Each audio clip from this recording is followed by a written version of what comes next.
The following includes scenes of and discussions about violence against women.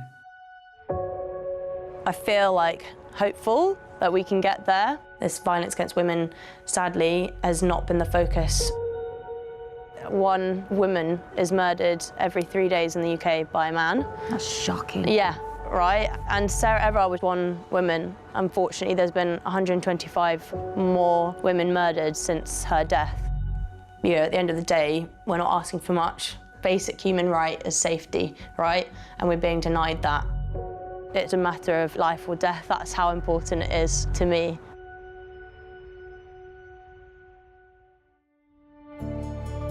My name's Zan Moon. I'm a women's rights campaigner. I grew up in London and then I went to school in Kent. Well, all throughout my life, as I think most women will say, they have basically been dealing with misogyny, microaggressions, but also I had a lot of experiences which I now look back on and would say were non-consensual. And I think that is the case for a lot of women. Around the sort of time of Sarah Everard's death, a lot of people were talking about what it's like to be a woman day to day. I think that really hit home for a lot of women. And it was only sort of then that I come to understand everyone has a story and everyone has an experience of harassment, and that we had all just kept it under wraps and not really spoken about it. I wanted to do something to change the situation and to speak up about harassment, so I sort of channeled my anger into activism. I was travelling on the tube with my girlfriend.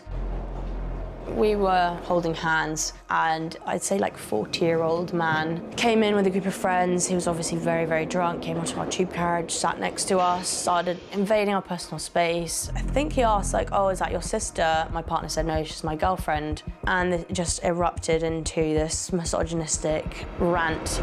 He was asking us to perform sexual acts in front of him. I won't go into the graphicness of it, and then he started just yelling really crude things. I was genuinely worried for our safety. He was quite a big guy, and there was actually no other women on this tube carriage. And it was rammed, it was so full, but no one stopped to do anything. No one even said, "Oi mate, can you stop?" And it wasn't as if I didn't ask for help. I was crying out, being please could someone move this guy? We're feeling really unsafe. I feel so uncomfortable. Can someone help? Everyone just either laughed or stared at their phone. We ended up just having to get off our tube stop early, to which he shouted off the tube, lesbians.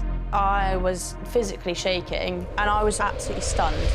So the next day I reported it to British Transport Police. They sent me an email saying, we have 72 hours of CCTV footage before it expires, so can you call us and we'll make a case. I called them, no one picked up. Called them the next day, no one picked up. So I sent an email reply being I'm trying to get through to you. The officer calls me a few days later and said, oh, sorry, I've been on annual leave. We've now lost the CCTV footage because it's been 72 hours, so there's probably no way of us finding him.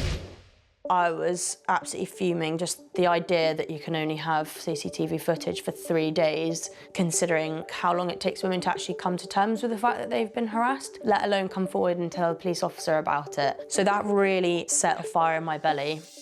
I put a post out on social media and asked people to fill out an anonymous form stating if they had ever had any experience of sexual harassment on public transport, whether that's train, bus, tube, to come forward. It was about 2 weeks. I had hundreds of testimonies ranging from self-gratification in the public, people being stalked, upskirted, catcalled, and then non-consensual touching and groping. I put all of the testimonies again in a letter and I sent it to the mayor. The night before the morning of, I'm just reading over my letter one more time before my meeting with the mayor's team. So even on my way to the meeting, I got catcalled and I was this is just classic, of course. So this is it. This is the Palestra office where I'm meeting the mayor's team. I've done a lot of preparation, so I'm ready to go. Wish me luck. I do think that they are listening and that they are trying to rewrite the narrative. And it went really well. They were really receptive towards my ideas. They want to work together in the future, so feeling really positive. Yay! And so now I'm kind of working on a campaign. I work with police on how to protect women from what I experienced and what hundreds of other women have obviously experienced as well. Oh, yeah. What's a nice girl like you doing out on your own, eh? Hey? Nice legs. This year, Hollyoaks has had huge storylines revolving around misogyny, and Maxine has been at the forefront of those storylines, especially in the episode that we did called The Long Walk Home. I am really looking forward to meeting Zan today and hearing her story and how, through what she's experienced in her life, she's moved forward to actively make a change. Hi Zan, thank you so much for joining us today. I think it's really apt that we're here at Clapham Common at the bandstand where they hold the Sarah Everard's vigils. Why do you think that now, more than ever, it is really important to be campaigning for women's safety? I think it's always important to be campaigning for women's rights, but now more than ever, because we've got amazing things like the Hollyoaks episode and the spotlight that Sarah Everard's death put on the subject, people are listening now. It's like the time to act and the time that we can probably see the most change if people are willing to put their minds to it. What are you scared of? Do you want to know what I'm scared of? Getting murdered. Watching Maxine's story, I think that was really powerful, and the impact that it will have on people understanding just like what a day in the life of a woman trying to travel home is like. Not flatter yourself, love. It's just a domino effect of misogynistic comment here, a snap judgment here, like a harmful stereotype here, and then obviously the assault as well. It all adds up. It's like a visual representation can sometimes be a bit more powerful than just the spoken word. Yeah, I think so, and I think we have like a history, sadly, of people not really believing women or victim blaming or questioning like the validity of what women are saying.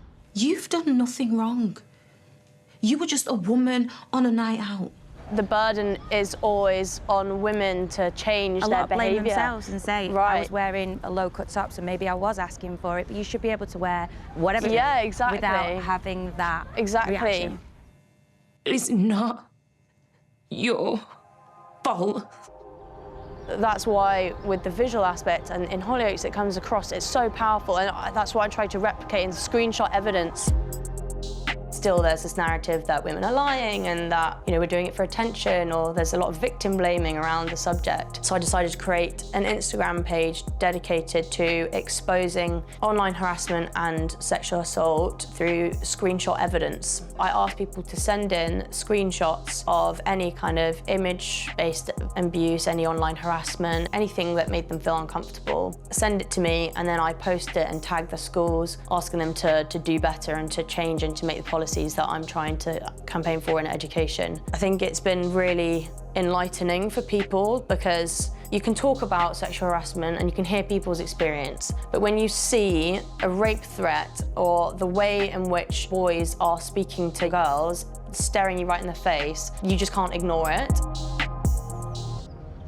How else has doing all your campaigning and the Instagram page helped who you've been speaking to that you feel is now going to make a difference? I've been lucky enough to been invited into different meetings with the government. I had a meeting with the Department for Education, looking into the education system, because a lot of it obviously starts with giving the right sex education to young boys and teaching boys about consent from a very young age. You grow up learning about like photosynthesis and like the insides of a leaf, but no one, certainly when I was growing up, taught you about how to speak in a positive way and this locker room banter. Like, there was just no education around that. The idea around violence against women has become so normalised in the media and everyday life, people catcalling and sexualising women constantly. It's so deeply embedded in our society. It feeds into childhood, it feeds into education, it feeds into the workplace. And so I don't blame boys, I blame the system underneath it that is failing young men and failing women in the process.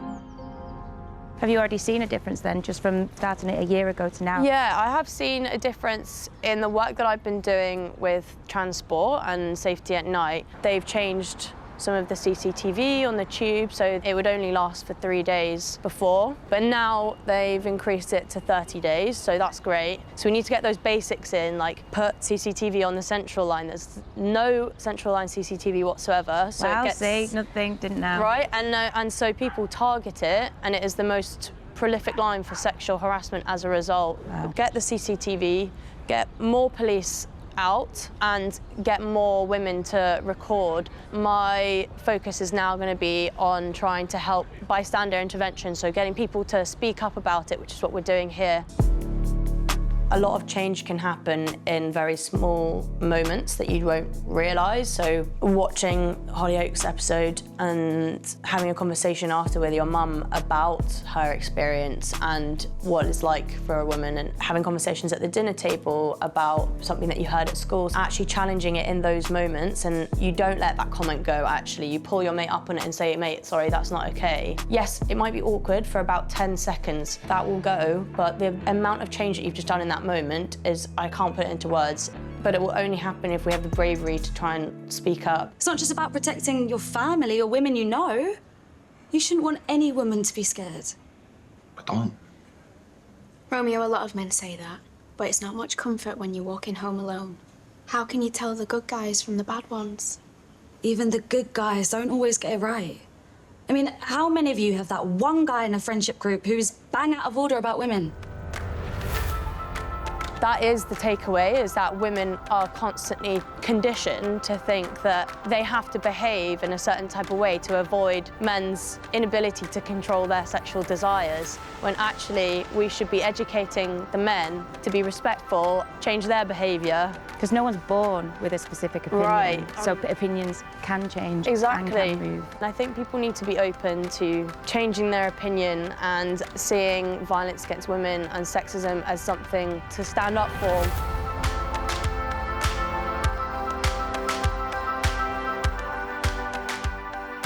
The work that you're doing, it's incredible because it's starting that conversation. Thank you. You just have to hold on to, if I can change one person's opinion with one interview, that's still a win. Well, it's a snowball effect. Yeah, exactly. And I do really hope that we get to a point where violence against women is something of the past, but there is just so much work to be done.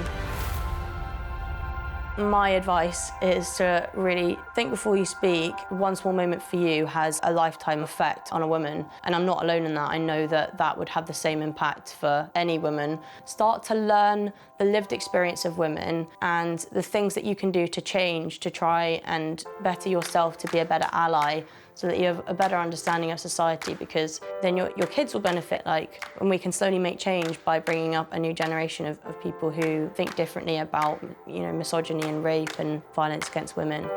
We put Zan's claims to both Transport for London and the British Transport Police, and they had the following responses. TfL's Director of Security, Policing and Enforcement said, "Nobody should ever have to experience any form of sexual harassment or sexual violence, and we operate a zero-tolerance approach to all forms of this on London's public transport network. We are committed to ensuring that women and girls feel safe while travelling and have made tackling all forms of sexual harassment a top priority. We have over 2,500 police and enforcement staff working across our network to prevent crime and pursue offenders.